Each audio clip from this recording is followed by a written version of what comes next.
Hi friends, இன்றைக்கி என்ன விலாகுன்னு அப்படின்னா, வாய் ரொம்ப நம்மன்னு ஏதாவது ஸ்நாக்ஸ் சாப்பிட்ணும் போல் தோணுச்சா, அதான் சரி காலிஃப்ளவர் போடலான்னு சொல்லிட்டு காலிஃப்ளவர் வந்து சந்தையிலேருந்து எங்கள் அத்தை வாங்கிட்டு வந்திருந்தாங்க. ஸோ காலிஃப்ளவரை நல்லா அதை வந்து மசாலாலாம் போட்டு மிக்ஸ் பண்ணி வச்சுருந்தோம். இதோட ஃபுல் வீடியோ வேணும் அப்படின்னா எனக்கு காலிஃப்ளவர்னு மெசேஜ் பண்ணுங்கள், நான் அதோட ஃபுல் டீட்டெயில் போடுறேன். அது வந்து மசாலா போட்டு ரெடி பண்ணி வச்சுட்டு அதுக்கப்புறம் ஆனியன் கொஞ்சம் போடலான்னு சொல்லிட்டு அதுவும் கொஞ்சம் ரெடி பண்ணி வச்சுருந்தோம். கடலை மாவு அதெல்லாம் போட்டு கடலை மாவு, அரிசி மாவு, ஆனியன், அப்புறம் வந்து பச்சை மிளகாய் எல்லாம் போட்டு அதை ரெடி பண்ணி வச்சுருந்தோம். அதோட ஃபுல் வீடியோ வேணும் அப்படின்னு சொல்லியிருந்தா போண்டா அப்படின்னு எனக்கு மெசேஜ் பண்ணுங்கள் டிஎம்மில். ஓகேவா, வாங்க வீடியோக்குள்ளே போகலாம். அதுக்கப்புறம் எல்லாம் மிக்ஸெலாம் ரெடி பண்ணி வச்சுட்டேன், அதை வீடியோ எடுக்க முடியலை. சரி ஆயில் நல்லா எண்ணெய் சூடு ஏறினதுக்கப்புறம் ஃபஸ்ட்டு காலிஃப்ளவர் போட்டு எடுத்துட்டோம். சரி ஃபஸ்ட்டு காலிஃப்ளவர் போட்டு எடுத்துக்கலாம், பசங்க ஈவினிங் ஸ்கூல் விட்டு வந்ததும் நம்ம பசியோடு இருந்தால் கொஞ்சம் கொடுத்தா கொஞ்சம் நல்லா என்ஜாய் பண்ணி சாப்பிடுவாங்க அப்படின்றதுக்காக காலிஃப்ளவர் ஃபஸ்ட்டு போட்டோம்.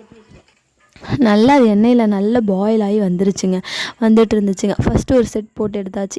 இந்த என் குட்டீஸ் இருக்கான் பாருங்கள், என் பையன், இவன் தான் வீட்டில் இருக்காது. அதனால் ஃபஸ்ட்டு எடுத்ததுமே இவர் தான் டேஸ்ட் பண்ணார். டேஸ்ட் பண்ணிவிட்டு நல்லா இருக்குமான்னு சொல்லிட்டு சோஃபாவில் உட்காந்துட்டு அழகாக ரெடி பண்ணிகிட்டு இருந்தாங்க. அடிக்கிற வெயில் பாருங்கள், கிச்சனில் முடியலங்க. ஆனாலும் பரவாயில்ல, நம்ம குழந்தைங்களுக்காக தானே நம்ம செய்கிறோம். ஸோ என்ஜாய் பண்ணி நல்லா கிளைமேட்டை பார்த்துட்டு நம்ம செஞ்சுட்டு இருந்தோங்க. எவ்வளோ இப்படி வெயில் அடிக்குது பாருங்கள், இப்போவே இப்படி இருக்குது. இன்னும் மேலெல்லாம் நினச்சி கூட பார்க்க முடியல.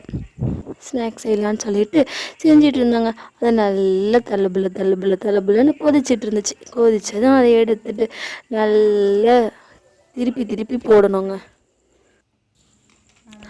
அதை எடுத்து வச்சாச்சு. அது முடிஞ்சிருச்சு. அடுத்து வந்து நான் போண்டா சொன்னேன் இல்லையா, போண்டாவை எடுத்து போட்டாங்க. அதை வந்து கொஞ்சம் கொஞ்சமாக சின்ன சின்னதாக ரவுண்ட் ஷேப்பில் அது வந்து எடுத்து போட்டாச்சு. ஆனியன் போட்டிருந்தோம். ஆனியன் கொஞ்சம் அதிகமாக இருந்தால் தான் இந்த மாதிரி போண்டாவுக்கு கொஞ்சம் நல்லாயிருக்கும். இதோட வீடியோ வேணும், இதோட ரெசிபி வேணும் அப்படின்னா எனக்கு மறக்காமல் டிஎம்மில் போண்டான்னு சொல்லி மெசேஜ் பண்ணுங்கள். அதுக்கப்புறம் நம்மளோட சிப்ஸ், வாழைக்காய் சிப்ஸ் அன்னைக்கு போட்டோம் இல்லையா, ஆல்ரெடி ஒரு வீடியோ போட்டிருப்பேன். அதோட லிங்க் வேணும் அப்படின்னா லிங்க்குன்னு செலக்ட் பண்ணுங்கள், நான் வந்து மென்ஷன் பண்ணுறேன். ஓகேங்களா, வாங்க. இது வந்து போட்டது எங்கள் குட்டீஸ்க்கு ரொம்ப பிடிச்சிருச்சு. எங்கள் வீட்டில் இருக்க குட்டீஸ்க்கு எல்லாத்துக்கும் ரொம்ப பிடிச்சிருச்சு. ஸோ அதான் வேணும் திருப்பி வேணும்னு கேட்டாங்கங்க. ஸோ ரெடி பண்ணலான்னு சொல்லிட்டு தோலெல்லாம் செதுக்கிட்டு ரிமூவ் பண்ணிவிட்டு கொஞ்சமாக சின்ன பீஸா கட் பண்ணி அதை போட்டு எண்ணெயில் போட்டு பொரித்து எடுத்துகிட்டு இருந்தேன். ஒரு பேட்சாக போட்டுட்டு இருந்தேங்க. ஃபஸ்ட்டு ஒரு பேட்ச் போட்டு எடுத்துகிட்டு இது செகண்ட் பேட்ச் போட்டுருந்தேங்க. ஒன்றா தனித்தனியாக எடுத்து வச்சுட்டு முன்னாடி. ஆனால் லாஸ்ட் டைம் வந்து உப்பு தண்ணியில் போட்டு நம்ம எடுத்தோம் இல்லையா, இந்த டைம் வந்து சரி நம்ம ட்ரை பண்ண வேணாம் அப்படின்னு சொல்லிட்டு சும்மா நம்ம தோல் மட்டும் ஸ்கின் மட்டும் ரிமூவ் பண்ணிவிட்டு பீல் பண்ணிவிட்டு அதை தண்ணிக்குள்ளே போட்டுட்டு அதை சீவுறோம் பாருங்கள். அப்பப்போ ஃப்ரெஷ்ஷாக இப்போ எண்ணெய் நல்லா ஹீட் ஆனதுக்கப்புறம் பக்கத்துலேயே ஒரு இது வச்சுட்டு சீவுறதை வச்சுட்டு அப்பப்போ ஃப்ரெஷ்ஷாக நான் தோல் அந்த குட்டி பீசஸாக ஸ்லைஸ் பண்ணிவிட்டு அதுக்கப்புறம் எண்ணெயில் போட்டு பொரித்து எடுத்தேன். அதுக்கப்புறம் அது கூட நல்லா தான் வந்துச்சு. அதுவும் ஒட்டலை, கலரும் சேஞ்ச் ஆகலை, வித்தவுட் கலர் சேஞ்சிங். ஸோ நைஸாக தான் நல்லா தான் இருந்துச்சு.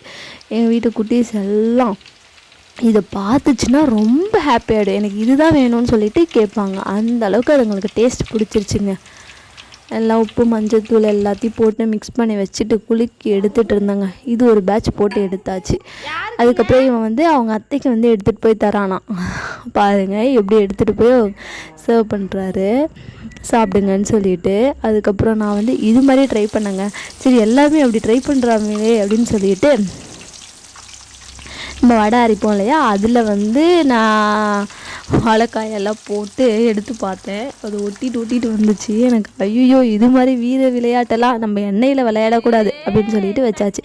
ஓகே, ஃபைனலி குழந்தைங்கள்லாம் ஸ்கூல் விட்டு வந்துடுச்சுங்க. வந்தது பசியோட கையை காலை கழுவிட்டு ட்ரெஸ் கூட சேஞ்ச் பண்ணல, உடனே ஸ்நாக்ஸை காமிச்சது எல்லாம் ஹாப்பி ஆகிடுச்சு. எல்லாம் அவங்கவுங்க ப்ளேஸில் உட்காந்துட்டு ஒன்றா எடுத்து சாப்பிட்டுட்டு இருந்தாங்க. எனக்கு இன்னொரு பேட்ச் இருந்துச்சா, நான் அதை போட்டுட்டு இந்த பசங்களுக்கு எடுத்து கொடுத்துட்டு பார்த்துட்டு இருந்தேன். நல்லா என்ஜாய் பண்ணி எல்லாம் சாப்பிட்டுட்டு இருந்தாங்க.